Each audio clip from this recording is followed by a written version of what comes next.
उद्योगपव अम्बोपाख्यानपव 88 अम्बा का राजा द्रुपद के यहाँ कन्या के रूप में जन्म, राजा तथा रानी का उसे पुत्र रूप में प्रसिद्ध करके उसका नाम शिखंडी रखना। दुर्योधन ने पूछा, सम्रश्रेष्ठ गंगानंदन पितामह, शिखंडी पहले कन्या रूप में उत्पन्न होकर फिर पुरुष कैसे हो गया, यह मुझे बताइए। 1।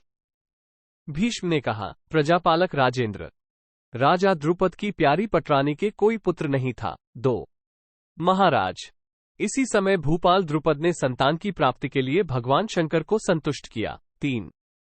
हम लोगों के वध के लिए पुत्र पाने का निश्चित संकल्प लेकर उन्होंने ये कहते हुए घोर तपस्या की थी कि महादेव, मुझे कन्या नहीं पुत्र प्राप्त हो।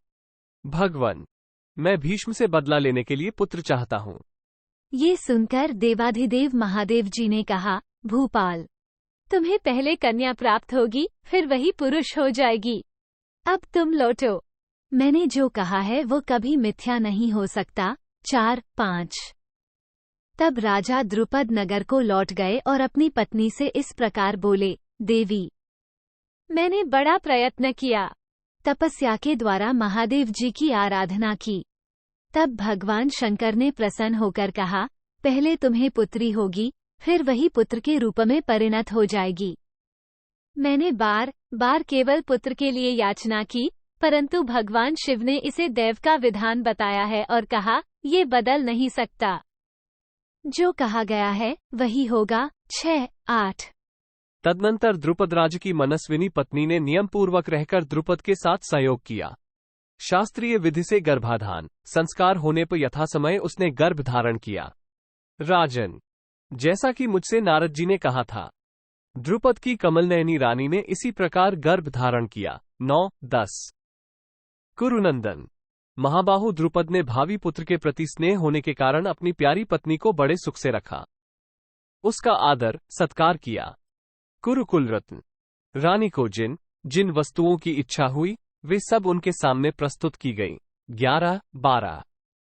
नरेश्वर, पुत्रहीन राजा द्रुपद की उस महारानी ने समय आने पर एक परम सुंदरी कन्या को जन्म दिया। 13।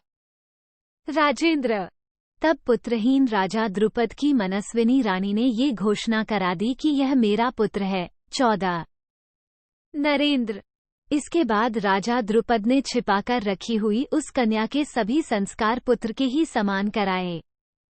द्रुपद की रानी ने सब प्रकार का प्रयत्न करके इस रहस्य को गुप्त रखने की व्यवस्था की। वो उस कन्या को पुत्र कहकर ही पुकारती थी।